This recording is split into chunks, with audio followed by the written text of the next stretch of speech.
Alléluia, alléluia, alléluia. Amen. Gloire à Dieu, que le Seigneur soit béni. Nous sommes dans le calendrier de l'Éternel. Amen. Nous sommes dans le programme de Dieu. Amen. Nous on programme autrement et le Seigneur aussi fait des choses autrement. Amen. Amen. C'était prévu le pasteur François d'intervenir, mais il a oublié la date. Amen. Je croyais que c'est la semaine prochaine pour lui. Donc, on a décalé. Amen. Amen. Gloire à Dieu. Ce n'est pas du nouveau auprès de Dieu. Celui qu'auprès de Dieu, c'était comme ça. Amen. Gloire au Seigneur. Nous allons encore ramener toute pensée captive à l'obéissance totale de la parole du Seigneur. Amen.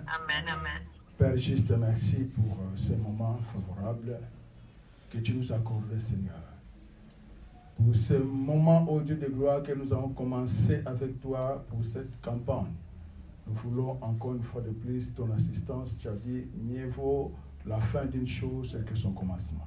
Amen. Et que Seigneur de gloire, nous avons commencé avec toi et tu vas enchaîner avec toi, éternel grand Dieu, aussi avec nous dans cette campagne évangélique. Seigneur, Papa, ceux qui ne sont pas venus, Seigneur, tu connais la cause, ceux qui sont aussi en chemin, nous demandons que tu puisses l'accompagner dans le nom de Jésus-Christ. Les moments de prière qu'on va passer ensemble, éternel grand Dieu, de Saint-Divinement, dans le nom de Jésus-Christ, nous te disons Amen. Amen. Alléluia. Est-ce que nous sommes dans la joie? Amen. Amen. Je suis dans la joie quand on me dit allons dans la maison du Seigneur. Amen. Ce n'est qu'ici on peut retrouver la joie. Amen. Gloire à Dieu. Sans plus tarder, nous avons un grand thème que nous sommes en train de parler, c'est la destruction des hôtels familiaux. Amen. Vous savez que dans des familles, il y a beaucoup de choses. Amen. Souvent, les choses se trouvent dans nos familles. Amen. Surtout nous, les Bantous, les Africains. Il y a beaucoup de réalités dans nos familles. La famille est sacrée. Amen. Il y a ex-fiancé, ex-mari, ex-femme. Amen. Ex-compère aussi. Ce qui n'est pas normal aussi, ce qui n'est pas bien, mais ça existe. Mais ex-frère n'existe pas. Ex-grand frère n'existera pas. Ex-maman non plus. Amen. Donc la famille c'est sacré, bien aimé dans le Seigneur. La famille c'est sacré. Alléluia. Amen. On ne change pas la famille. Amen. On peut changer une épouse quand il y a une circonstance qui arrive, ou bien un homme, un mari. Mais la famille reste la famille.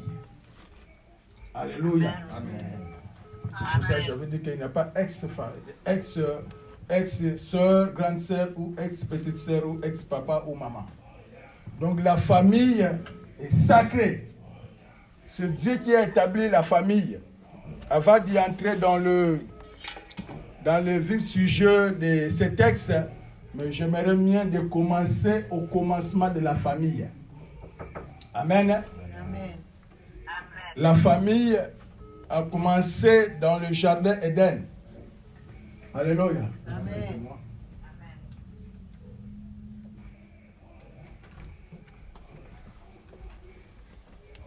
Amen. Se dit la famille a commencé depuis le jardin Éden. Dieu a créé l'homme et la femme, Ève et Adam, dans le jardin Éden. Et tout ce qu'il a créé était bon. Et quand il a créé ce couple, c'était trop bon. C'est ce que la parole de Dieu déclare. Amen. Donc, le jardin d'Éden veut dire le cité de paix de Dieu d'abondance. L'homme était dans l'abondance et il était dans la paix pour vivre éternellement. Mais le diable, parce que les premiers péchés n'étaient pas non plus commis au jardin d'Éden, mais les premiers péchés étaient commis au paradis. C'est là où Lucifer a été rejeté. Amen. Avec ses démons. Et c'est là maintenant que la famille était menacée. Amen. Alors, il y avait le couple qui s'appelle Ève et Adam. Et quand maintenant Ève était faible, dans sa faiblesse, la parole de Dieu déclare qu'il était séduit par le serpent et on l'a présenté les fruits qu'il ne pouvait pas manger et il mangeait les fruits de connaissance de bien et de mal. Amen. Mais les fruits qu'il avait mangés, c'est le diable lui-même. Amen. Amen. C'est le diable lui-même qui l'a fait manger. Donc quand il a mangé les fruits, bien-aimés dans le Seigneur, c'est là où tout est abîmé. La maladie est rentrée, la malédiction est rentrée et la mort est rentrée. Amen. Amen. Donc nous allons prendre la parole de Dieu dans 1 Jean chapitre 3 verset 12.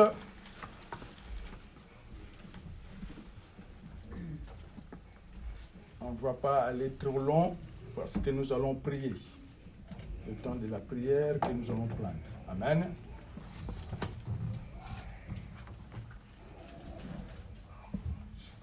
Un Jean 3 verset 12.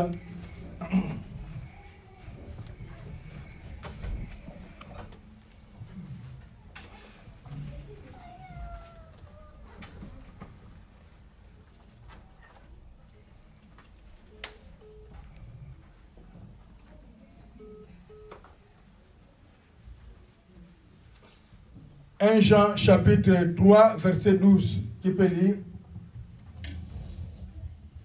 1 Jean chapitre 3 verset 12. Je lis la parole du Seigneur. Amen. Et ne pas ressembler à Caïn qui était du malin et qui tua son frère. Et pourquoi le tua-t-il? Parce que ses œuvres étaient mauvaises et que celles de son frère étaient justes. Amen. Amen. Bien-aimés dans le Seigneur, ça c'est le début de la famille. Amen. Amen. Je veux qu'on soit un peu sensible. Le début de la famille. Mais quand Dieu a rejeté ce couple, il a dit soyez fécondes et multipliez la terre. Amen. Amen. Alors Dieu a créé Adam selon son image.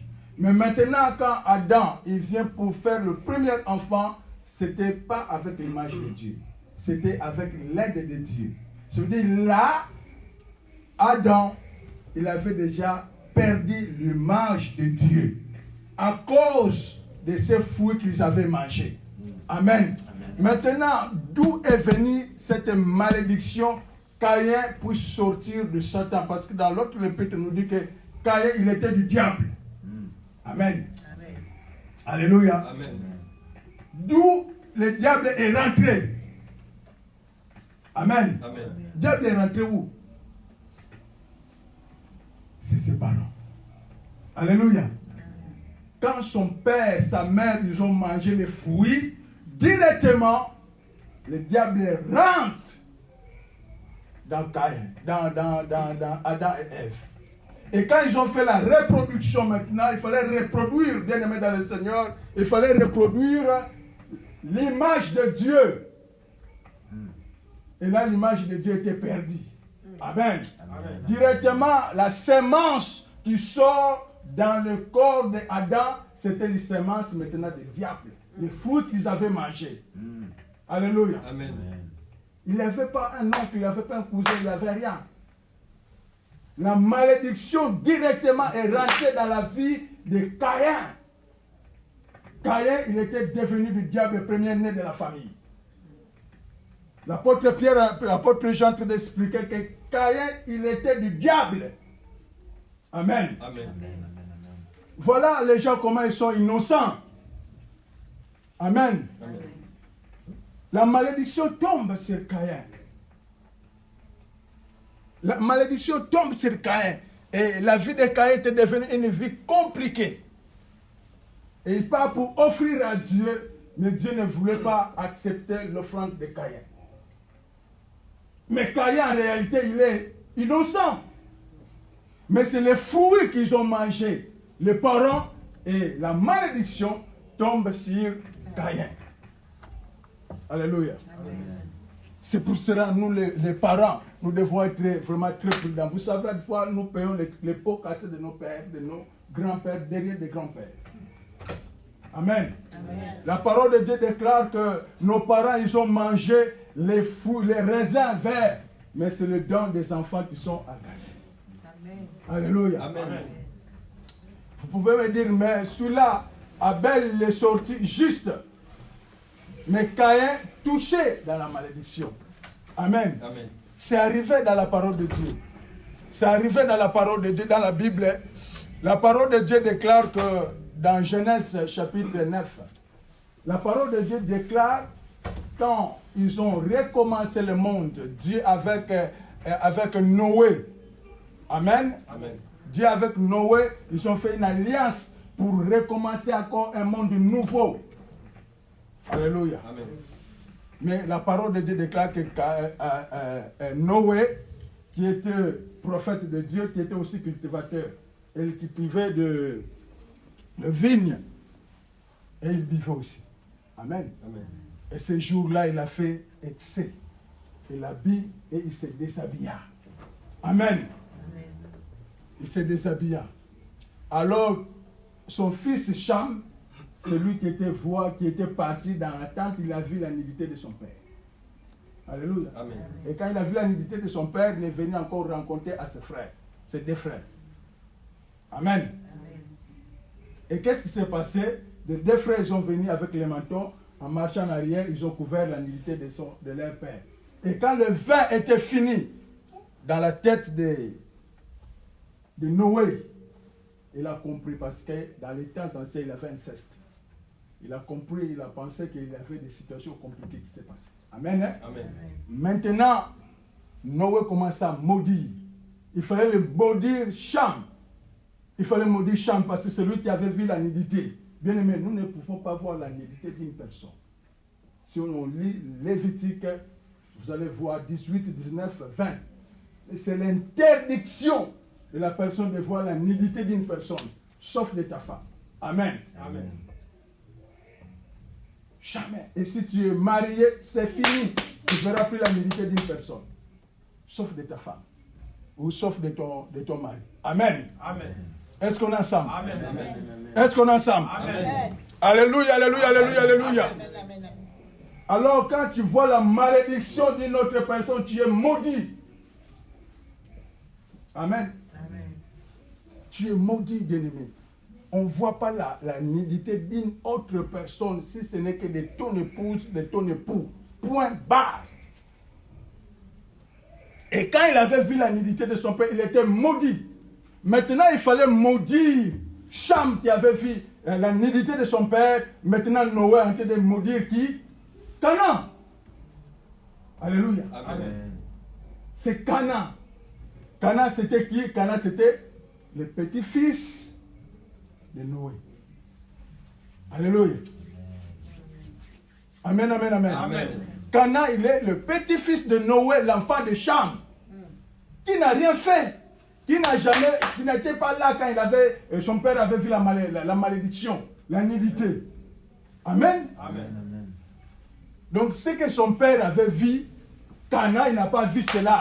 Mais quand la malédiction tombe, la malédiction saute Cham, touche Canaan. Canaan innocent, bien aimé. Canaan innocent. Mais la parole de Dieu déclare que Canaan, il est devenu esclave de ses oncles, de ses frères, de ses cousins. Esclave dans sa propre famille. Voilà comment nous sommes à fois esclaves dans nos propres familles. Amen. Amen. Tu deviens esclave tant qu'innocent. Tu n'as rien fait. Mais la malédiction tombe. La parole de Dieu déclare la malédiction sans cause et ni les sans effet. Mais là, la malédiction est tombée sur Canaan, qui n'avait rien fait. Parce qu'on ne peut pas dire que nous sommes maintenant dans la nouvelle alliance. Non. Auparavant, la parole de Dieu déclare que l'Esprit de Dieu mouvait au-dessus des eaux. Et Dieu a dit, créons l'homme selon notre image. Ça veut dire qu'il y avait la présence de Dieu, Saint-Esprit et Jésus-Christ. C'est pour cela qu'il dit, avant qu'Abraham soit, je fis. Amen. Amen. Alléluia. Est-ce qu'on est ensemble? Amen. La malédiction touche, frère. On peut rester dans une malédiction si personne ne se lève pour détruire cette malédiction. Vous savez, une famille qui est en Christ, c'est une famille qui est bénie plus que là où il y a des ministres d'État. Amen. Ouais. Amen. Amen. On peut vous donner des visas, on peut vous donner, si les ministres des Affaires étrangères, si les ministres de je ne sais pas quoi. Bien-aimés, si vous êtes en Christ Jésus, vous êtes plus que cette famille. La famille doit être sacrée en Christ Jésus. C'est pour cela, ce jour-là, Christ a dit, qui est ma famille? Qui est mon frère? Qui est ma soeur? Qui est ma mère? Alléluia. Amen. Parce que sa maman était là pour chercher. Mais Jésus a dit, qui sont ma famille? Regarde ma famille, c'est eux qui sont avec moi en Christ Jésus. Alléluia. Amen. La vraie famille, c'est qui sont dans le Seigneur. Amen. Amen. Bien-aimé dans le Seigneur, même si mon frère n'a pas l'argent, hein, celui qui a l'argent et il n'a pas Christ, et celui qui n'a pas l'argent, bien-aimé, je veux m'attacher plus avec celui qui a Christ et Jésus. Amen. Alléluia. Amen. Parce que l'argent ne va pas répondre de toutes choses. Amen. L'argent ne résout pas toutes choses. Mais mon frère qui est dans le Seigneur, il priera pour moi. Amen. Il priera pour moi. C'est pour ça cet homme qui était en enfer, ce riche qui vivait avec Lazare, il a dit, patriarche Abraham, si tu peux envoyer Lazare pour aller avertir ma famille, parce que j'ai encore 5 frères qui ne connaissent pas Dieu. En fait, ils ne viennent pas là où je suis, en enfer. Alléluia. Amen. Lazare pauvre, Lazare malade, mais il avait Christ en lui. Et s'est retrouvé dans le sein d'Abraham au paradis. Alléluia. Amen. Sans Christ, bien-aimé, c'est une famille vraiment pauvre, maudite. La vraie famille, c'est qui sont en Christ et Jésus. Si tu as Jésus-Christ, bien-aimé dans le Seigneur, tu es un homme heureux. Amen. Amen. Tu es un homme heureux. Si ta famille sont en Christ et Jésus, cette famille, c'est une famille qui est bénie. Amen, amen, amen, amen. Nous avons intérêt de ramener Christ dans nos familles. J'ai parlé à ma famille, à tous qui sont ici, même ceux qui sont au Congo, je parlais de Jésus-Christ. Amen. Amen. Le reste, alléluia, ce qui est important, moi j'ai parlé de Christ. Bien-aimés, sans Christ, nous sommes rien. Nous sommes câblés de la malédiction. C'est pour cela, bien, dans des familles, à des fois, il y a des gens qui ne se marient pas. Ce sont des malédictions de la famille. Il y a des gens qui ne dépassent pas 50 ans. Il y a des gens qui ne trouvent pas le travail. Il y a des gens qui sont belles. Bien aimés dans le Seigneur, je connais une famille qui sont 4 personnes. La grande sœur peut avoir maintenant plus de 65 ans. Mais jamais on l'appelait dans leur vie. Donc elle est née vierge jusqu'au moment où elle est vierge. Ses sœurs aussi pareil. Amen. Amen. Mais ce sont des belles femmes. Mais vous savez, la beauté, quand nous avançons, la beauté aussi diminue. Amen. Amen. La beauté, c'est comme une fleur. Où ils vont trouver le mariage? Le mariage est bloqué. Mais ce n'est pas Dieu. Dieu a dit, ce n'est pas bon que l'homme soit seul. Dieu a créé le couple pour faire la famille. Mais comment on peut faire la famille s'il n'a pas un mari, s'il n'a pas une femme? Alléluia. Amen. Vous savez, la bénédiction, quand la bénédiction vient descendre, la bénédiction, on ne le poursuit aucun chagrin. Mais quand ça descend sur la terre, c'est comme de l'eau. Quand l'eau descend du ciel, c'est propre, la pluie. Mais quand ça touche le sol, c'est là où il y a le bout. C'est là où l'eau devient sale. Amen. Amen.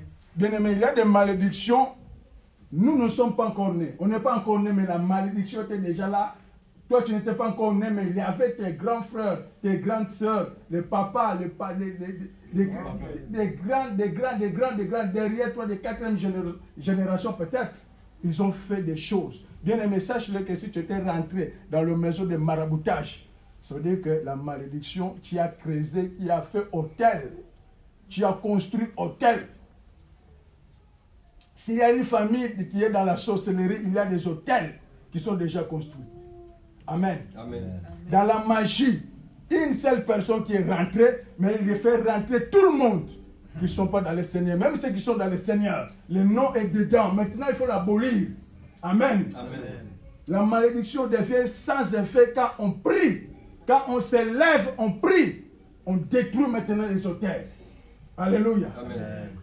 Mais si on ne se lève pas, bien-aimé dans le Seigneur, tu vas attendre. J'attends seulement. J'attends le temps de Dieu. Mais le temps de Dieu, c'est aujourd'hui. Il a dit, je suis le même hier, aujourd'hui, éternellement. Amen. Amen. Il y a des gens, ils attendent le mariage. Mais quand tu sens que l'âge que tu es marié, que tu es arrivé, bien-aimé dans le Seigneur, lève-toi, commencez à briser les autels de célibat. Amen. Amen. Il faut que tu te lèves. Il faut que tu pries. Toi, tu attends le Seigneur n'est pas dedans dans cette affaire que toi tu attends. Dieu a dit, je veux que les jeunes se marient et qui ont des enfants. Il n'a pas dit que des vieux, des personnes âgées. Il a dit les jeunes se marient et qui ont des enfants. Amen, amen, amen. Mais tu peux te retrouver bloqué, coincé. Il y a des gens qui ont des masques. On te regarde. Tu es une femme, on te voit un homme. Mais c'est des problèmes familiaux, de coutume. Bien aimé, il y a des familles qui meurent que par d'accident. Accident. Parce qu'il y avait les pactes. C'était l'hôtel qui était déjà bâti dans la famille. Donc les gens qui ont déjà fait les pactes et qui ont sacrifié la famille. Amen. Amen. Il y a des maladies incurables, mais c'est la maladie familiale. C'est la maladie familiale. Donc, voir même un enfant de 2 ans à la tension. Amen. Amen. Tension 18, mais c'est incroyable. Il n'a pas encore le souci. Et c'est pour cela que le médecin demande toujours quand il a la tension. Alors, comment dans ta famille? Alléluia. Amen. Ton père, est-ce qu'il a la tension? Oui. Ton frère, et ta sœur, et ton frère, est-ce qu'il est encore vivant? Ça devient quelque chose héréditaire. Amen. Amen. Tu ne seras pas épargné. Nos enfants aussi ne seront pas épargnés. Parce que c'est le sang qui est en train de couler. C'est le sang de la famille. Amen, amen, amen. Amen. C'est pour se dire, mais est-ce qu'il y a des gens qui souffrent de cette maladie dans la famille? Le docteur pose ça beaucoup de questions. Vrai ou faux? Oui. Amen, amen, amen. Bien-aimé dans le Seigneur, il y a des autres choses que la médecine n'arrivera jamais à traiter. Il n'y a que le Seigneur. Amen. Amen. Il n'y a que le Seigneur. Il peut sortir autant de médicaments, mais ça sera nul sans effet. Il n'y a que le Seigneur qui a le pouvoir de guérir toutes sortes de maladies. Qui a le pouvoir de briser la malédiction. Il a dit, il a déchiré les actes, les ordonnances qui nous condamnaient, même qui subsistaient contre nous. Il les a livrés en un spectacle en triomphant par la croix. La famille doit connaître Christ, Jésus. Nous devons nous attacher à Jésus-Christ. Mais s'il y a l'anomalie, nous devons nous lever dans la prière. Ce n'est pas parce que nous sommes des chrétiens, nous ne serons pas confrontés par l'ennemi. Non, nous devons nous lever, faire face à ce qui nous détruit. Bien aimé, il y a un témoignage d'un compatriote, le pasteur, mon épouse se connaît. Ils étaient nés combien? 11 personnes. 11. Ça veut dire que la famille, c'est une bénédiction. Avoir beaucoup d'enfants dans la famille, c'est une bénédiction. Dans l'ancienne alliance, ils considéraient des riches quand il y a beaucoup d'enfants. Et ils étaient 11 que des hommes. Alléluia. Amen. Que des hommes. Quelle bénédiction dans la famille de voir vraiment, vous êtes entourés de familles, de frères, de sœurs. Et ils étaient que des hommes 11. Quelle force. Amen. Amen. Mais bien aimé, dans la famille, il y avait déjà des autels. Amen. Amen. Ils commencent à voir. Hein? Ils sont en train de descendre un par un, comme ils étaient nés. Le premier descend, le deuxième descend, le troisième descend, le quatrième descend. Ils ont resté 2 personnes. Amen. 2 personnes. Si 11 sont restés 2 personnes, c'est là où la conscience est arrivée. Maintenant, nous devons nous lever avec les 2 qui sont restés. Sinon, ça sera quoi? Eh bien, on va partir. Ça, c'est clair. Ça, c'est clair. Cet hôtel doit être brisé en miettes. Sinon, les réclamations seront toujours là. Amen. Amen. Voilà la façon que nous sommes confrontés face à cette malédiction familiale. La famille, c'est bien, mais il faut que la famille soit en Christ et Jésus, de génération en génération. C'est pour cela que les Juifs, quand ils présentent l'enfant à l'église le 8e jour, bien aimé, l'enfant doit rester dans la maison de l'Éternel. Comme David a dit, je resterai dans la maison de l'Éternel jusqu'à la fin de ma vie. Et la grâce de Dieu m'accompagnera tous les jours de ma vie. Alléluia. Amen. Maintenant, où la malédiction va rentrer? Ça sera de génération en génération. Christ, Dieu. Amen. Un seul des enfants, je me dis Seigneur. Alléluia. Bien-aimé, il y a des maladies compliquées. Tu pars, on fait des examens, on ne voit rien. Sans se rendre compte qu'il y a quelque chose qui est déjà établi dans la famille. Amen. Amen. C'est pour cela ici, dans ce texte qu'on est en train de développer, Juge chapitre 6, c'est Juge 6, 25 à 26. Nous avons mis seulement 25, mais parce qu'il y a une continuité. La parole de Dieu déclare, Dieu maintenant leva cet homme qu'on appelle Gédéon. Alléluia. Gédéon de détruire les autels de la famille. C'était l'autel de son père, bien aimé dans le Seigneur. C'était l'autel, pas l'autel d'un cousin, mais c'est l'autel de papa. Il avait construit de l'idolâtrie. Il y a des familles qui n'aiment même pas Jésus-Christ. Tu les parles de Dieu après de vous battre. Alléluia. Il y avait l'idolâtrie. Il y avait le Dieu des Baals, le Dieu des stratèges, autant des idoles. Maintenant, Dieu révéla à Gédéon de se lever pendant la nuit. Bien aimé, il y a des sacrifices à faire dans nos familles, dans nos vies. Nous ne pouvons pas croiser les bras. Il y a des sacrifices à faire. Pendant toute la nuit, la parole de Dieu déclare que Gédéon se leva, commencer à briser l'autel de son père. C'est Dieu qui l'a dit, brise, casse tout. Il y a l'idolâtrie dans ta famille. Il y a de mauvaises choses qui se passent dans ta famille. C'est la révélation. Si tu n'as pas la révélation, bien aimé, les choses ne changeront jamais. Amen. Il faut avoir la révélation. La parole de Dieu déclare, un peuple sans la révélation, un peuple sans frein. Amen. Tu vas commencer à te cogner de gauche à droite partout. Tu n'arrives pas à comprendre ce qui se passe dans ta vie. Alléluia. Amen. Dieu a dit, je vais que la famille soit féconde. Amen. Les enfants, ce sont des bénédictions qui viennent de l'Éternel. Quand quelque chose qui est anomalie, la maladie, la pauvreté, l'handicap et toutes ces choses, bien aimées, nous devons nous lever dans la prière. Amen. Amen. Nous devons nous lever. Il ne faut pas laisser le temps. Gédéon se leva dès le matin. La nuit, il faisait encore la nuit, il commençait à briser. Vraiment, ce sont des sacrifices. Nous devons nous sacrifier. S'il n'y a pas de sacrifice, il n'y aura rien. Même si nous prions, bien aimés dans le Seigneur. Mais si on ne se sacrifie pas, il n'y aura rien. Dieu, c'est un Dieu des sacrifices. Christ lui-même nous a montré les sacrifices, des jeûnes, des prières.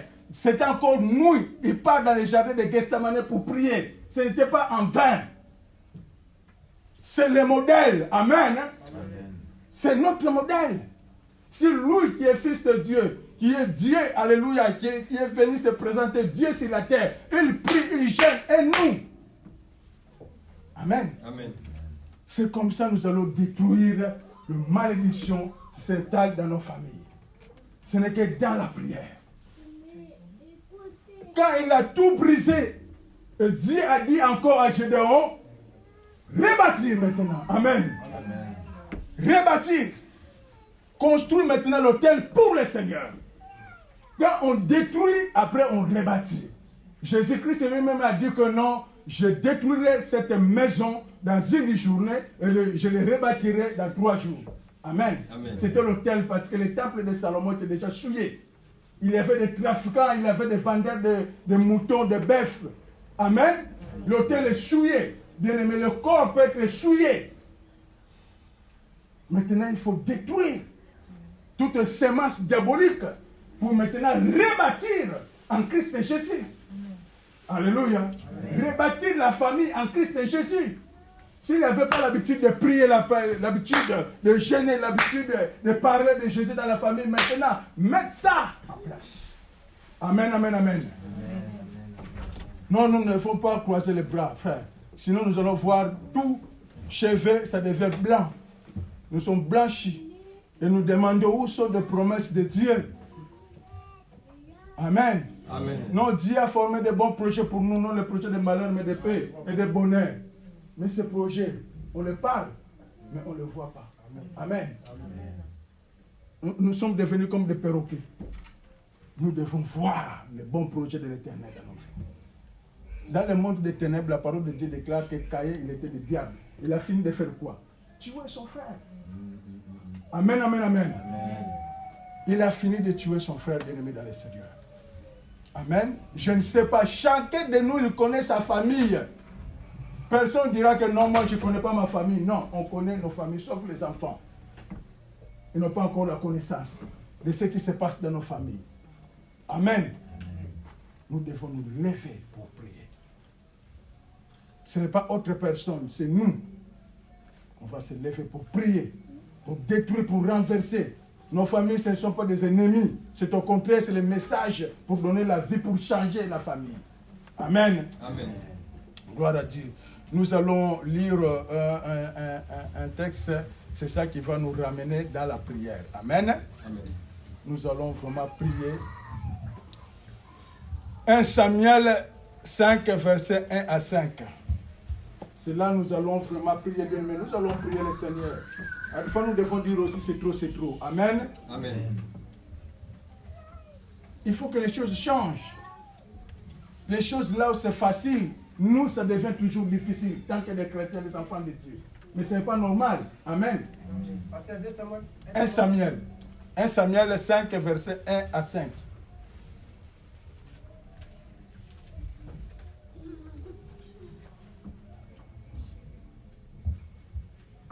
« 1 Samuel 5, 1 à 5.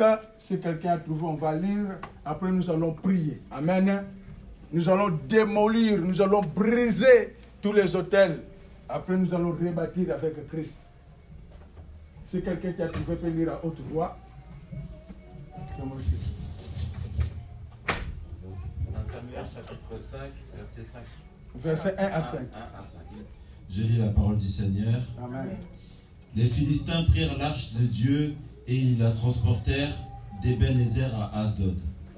Après s'être emparés de l'arche de Dieu, les Philistins la firent entrer dans la maison de Dagon et la placèrent à côté de Dagon. Le lendemain, les Asdodiens qui s'étaient levés de bon matin trouvèrent Dagon étendu la face contre terre devant l'arche de l'Éternel. Ils prirent Dagon et le remirent à sa place. Le lendemain encore, s'étant levés de bon matin, ils trouvèrent Dagon étendu face contre terre devant l'arche de l'Éternel. La tête de Dagon et ses deux mains étaient abattues sur le seuil et il ne restait que le tronc. C'est pourquoi, jusqu'à ce jour, les prêtres de Dagon et tous ceux qui entrent dans la maison de Dagon à Asdod ne marchent point sur le seuil. Amen, amen, amen. Amen. Amen, amen, amen. Amen. Ici, bien-aimés dans le Seigneur, vous savez, quand nous vivons dans le péché, c'est facile de nous confisquer, on peut nous confisquer. Amen. Amen. Ici, c'est l'arche de l'Éternel. Je dis dans l'ancienne alliance, le peuple d'Israël marchait avec l'arche. Parce que dans l'arche, là où se trouvait Dieu. Amen. Amen. Alors, tellement que leur vie n'était pas correcte. Je dis quand ils marchaient face à ses adversaires, c'est l'arche qui combattait. C'est Dieu au milieu de son peuple. Mais maintenant, tellement que le péché était envahi le peuple d'Israël, ils ont bâti, les Philistins, ils ont combattu, ils ont vaincu le peuple et ils ont confisqué l'arche. Ils ont ramené l'arche dans le temple de Dagon. Amen. Amen. Bien-aimé, on peut te confisquer pendant plusieurs temps, pendant plusieurs années. Mais tu pries. Amen. Avec ton Dieu. Mais on te confisque. Pourquoi? Parce qu'il y a des portes ouvertes. Amen. Amen, amen, amen. Bien-aimé, Dieu ne peut jamais faire quelque chose si l'ennemi habite en nous. Si l'adversaire habite en nous, le Seigneur se retire, l'Esprit de Dieu se retire. C'est pour cela qu'apôtre Pierre dit, apôtre Paul dit, n'éteignez pas l'Esprit de Dieu qui est en vous. Amen. Amen. Ici, l'arche confisquée. L'arche confisquée. L'arche confisquée. On l'a mis dans le temple de Dagon, là où il y avait l'idolâtrie. C'est-à-dire qu'on peut te ramener dans l'idolâtrie, on peut te ramener dans le mensonge, on peut te ramener dans le vol, on peut te ramener dans beaucoup de choses. Tant qu'enfant de Dieu, et ce qui n'est pas juste, ce qui n'est pas non plus normal. Alléluia. Un enfant de Dieu doit être juste et saint, agréable, irréprochable. Alléluia. Amen. Confisqué. Maintenant, Dieu est Dieu. Amen. On ne peut jamais mettre la maladie face à Dieu. Ça tombera. Amen. Toutes sortes de malédictions face à Dieu, ça tombera. Amen. Ils ont ramené l'arche devant Dagon parce que c'était l'idolâtrie. Amen. Mais la parole de Dieu déclare les matins sont venus, Dagon était face à terre. Et ils ont relevé encore. Ils ont mis face à l'Éternel. Bien-aimés dans le Seigneur, ils ont trouvé la tête dehors, la tête de côté, le tronc seulement qui était resté, les bras, la main, tout caché en miettes. Parce que l'Éternel restera Dieu. Amen. Amen. Face à toute puissance, l'Éternel restera Dieu. Il a dit, il a déchiré les actes et les ordonnances qui nous condamnaient, qui subsistaient contre nous. Amen. Il les a livrés en un spectacle en triomphant par la croix. Bien-aimés dans le Seigneur, je ne sais pas quelle situation que nous traversons chacun de nous. Mais je vous rassure, auprès de l'Éternel, devant Dieu, tes problèmes tomberont. Amen. Amen. Amen. La situation tombera, la maladie tombera. Il y a des maladies de la malédiction, tombera. Amen. Parce que la maladie, c'est la malédiction. Amen. Mais Christ, il a brisé cette malédiction sur la croix de Calvaire. Il a dit, c'est par le maîtrise de Jésus que vous êtes guéris. Un Pierre dit que c'est par le maîtrise de Jésus que vous avez été déjà guéris. Amen. Avant que tu tombes malade, le Seigneur nous avait déjà dévancé pour nous donner la guérison. Alléluia. Amen. Je ne sais pas quoi les situations, mais la parole de Dieu nous explique que devant l'arche de Dieu, devant le Seigneur qui habite en nous, bien aimé, les situations tomberont. Amen. Amen. Quel que soit le problème, continuons à faire des sacrifices. Continuons à prier, même ça va prendre du temps, mais sache-le que ça va tomber. Amen. Amen. Amen. Amen.